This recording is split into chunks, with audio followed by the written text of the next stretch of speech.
Quais são as chances que você vê de fazer isso dentro do mandato de 4 anos, Glaucia? Ney, em primeiro lugar, eu sou uma mulher que me considero uma mulher forte, uma mulher com voz ativa e uma mulher que inspira outras mulheres. E uma mulher que inspira famílias, de pessoas que sabem que são excluídas diariamente, porque a violência social ela é muito maior do que a violência que a gente fala que nós vivemos como mulheres, a violência de gênero. Então, a partir do momento em que, para alguns, a Gláucia é uma mulher sonhadora, que para alguns isso é uma utopia e é muito difícil de ser conquistado, eu já atuo dentro do cenário nacional, né? Fui assessora legislativa federal durante muitos anos, elaboro proposições legislativas e sei muito bem caminhar dentro do cenário da Câmara dos Deputados Federal e no Senado Federal. Então, nós precisamos ter a empatia de um Congresso renovado, nós precisamos ter a empatia com essas causas que estão mudando a vida das pessoas e entender que os sonhos e aquilo que é considerado muitas vezes uma utopia é motivo de nós mudarmos a qualidade da saúde do Distrito Federal, a qualidade da saúde dos estados da nossa federação. Então, por exemplo, hoje no Distrito Federal, nós temos aproximadamente em torno de 34 mil pessoas diagnosticadas com autismo, nível 1, 2, 3 de suporte, e outras neurodivergências. E existe ainda um grande percentual que não conseguiu ser diagnosticado. Mas por que tudo isso, Ney? Nós temos na Secretaria de Saúde, hoje, apenas e tão somente 2 neuropediatras. Como que 2 profissionais vão dar conta de laudar e de renovar esses laudos e de suprir uma demanda repressiva que não sabe ainda o que de fato tem? Existem famílias, Ney, que os filhos estão matriculados nas escolas públicas do DF, essas famílias têm me procurado diariamente. E eu vou conhecendo. Famílias que dizem, Gláucia, meu filho está aguardando 5 anos para o atendimento médico. Mas ele está matriculado aqui na escola.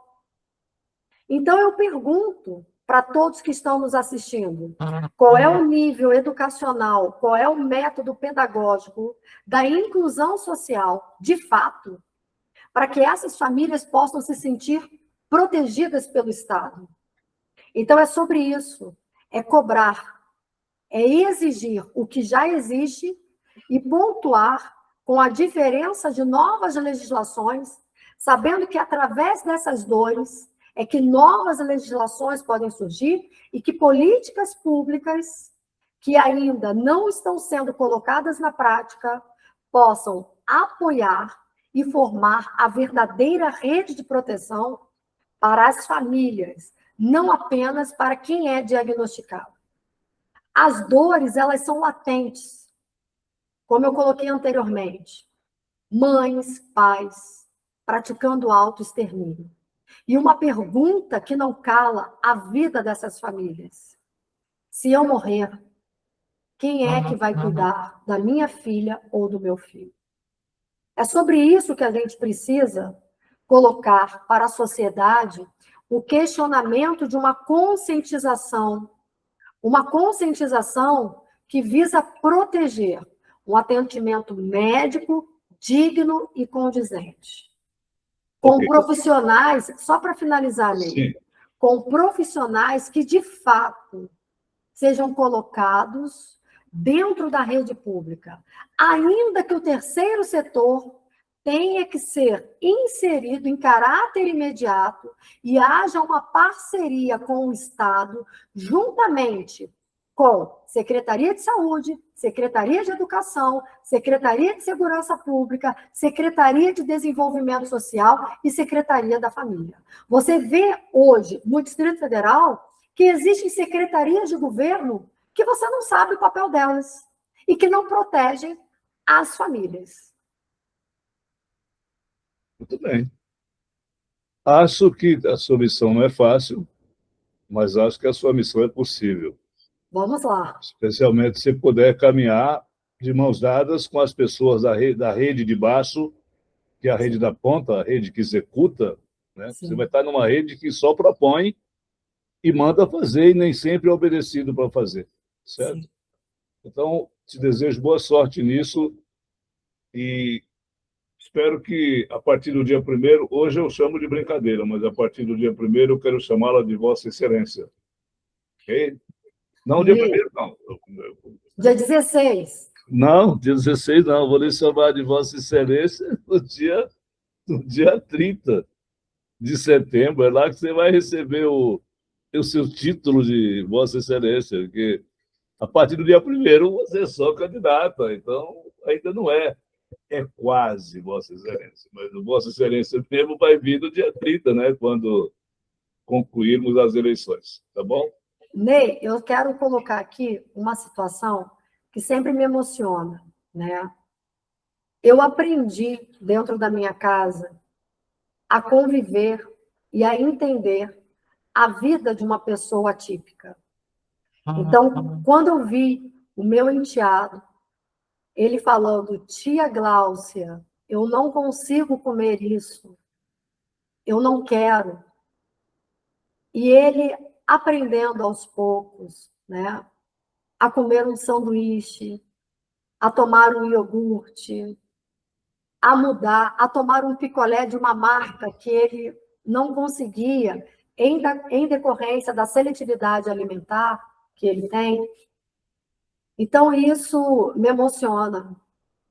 Quando eu entro na casa de uma mãe, de uma família típica, e ouço os relatos, a gente vê o que aquela família está passando. Quando eu entro numa casa de uma mãe, de um pai, de uma família típica, do neurodivergente, em que aquela família construiu uma porta de metal, uma cela para o filho, e que muitas vezes esse pai e essa mãe são penalizados criminalmente, a gente entende o que é dor. Porque uma mãe e um pai, quando faz isso, e lá no Código Penal está dizendo crime de maus tratos, violência, com a lei Henri Borel, né, que altera o Estatuto da Criança e do Adolescente, a gente também se questiona, esse pai, essa mãe, eles não estão protegendo os seus filhos para que eles, se fugirem de casa, não agridam outras pessoas, e outras pessoas que não sabem da deficiência também não os agridam? Então, isso é muito doloroso. Esse sonho, ele vem de todas as vezes que eu coloquei minha cabeça junto ao travesseiro e fui dormir junto, ao lado da minha família, me questionar o que eu posso fazer pelo meu e pelos outros. O que eu posso fazer por essas famílias que não conseguem ter a visibilidade que eu tenho e gritar por todas essas mães, por todos esses pais?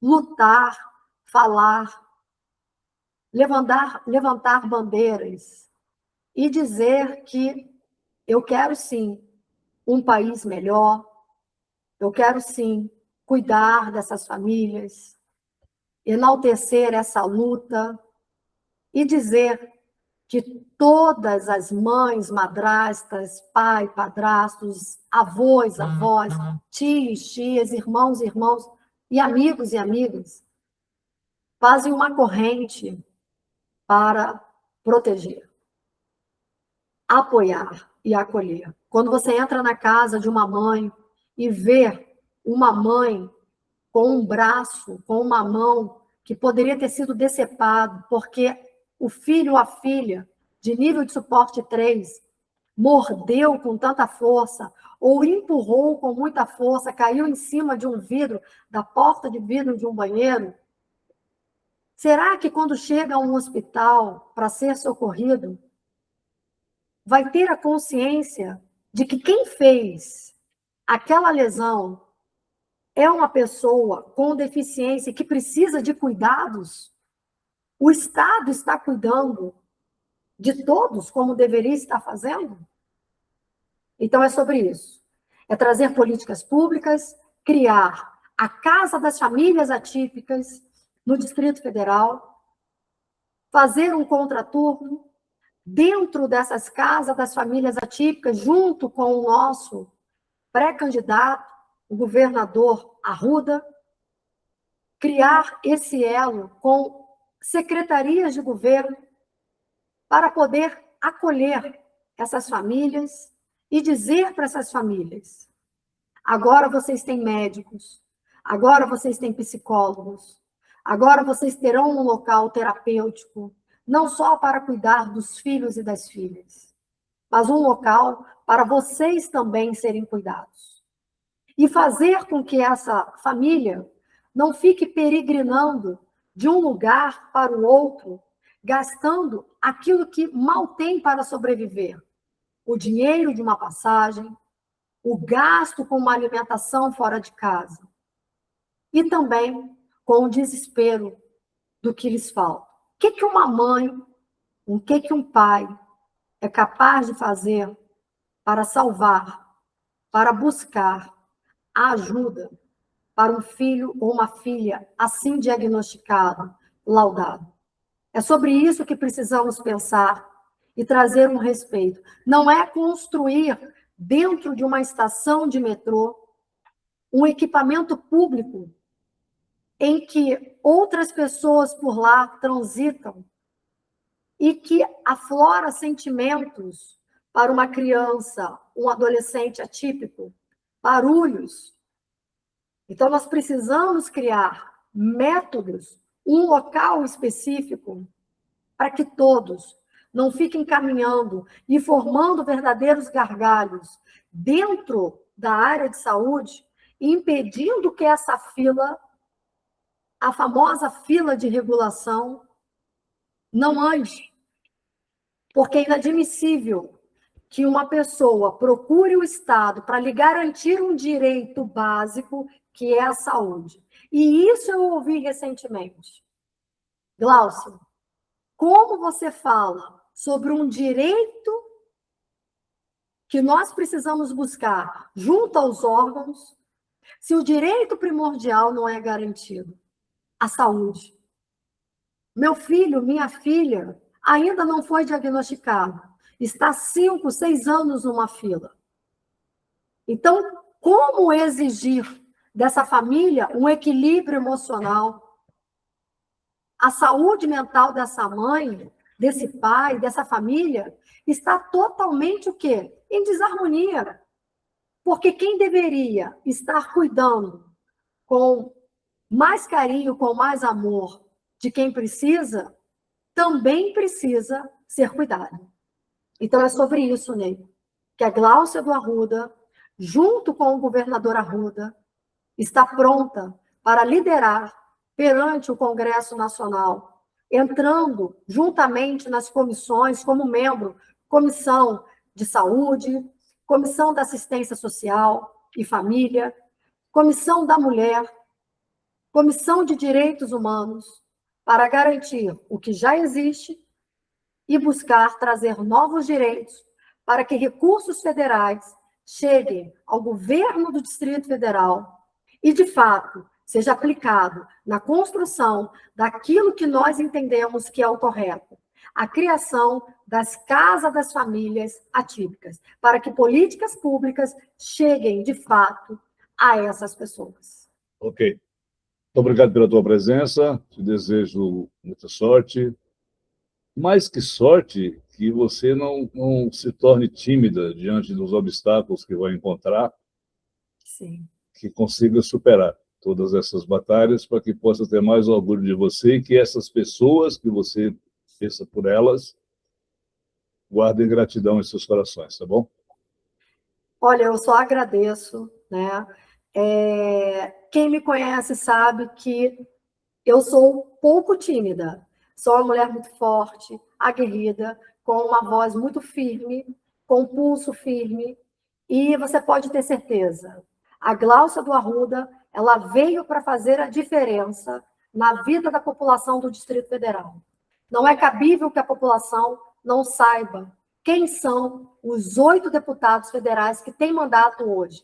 Então é isso, é fazer a diferença, porque Gláucia do Arruda, coragem para liderar, ela veio para fazer a diferença. Okay. Boa sorte, saúde, paz e luz para você e toda a sua equipe. Excelência. Obrigado.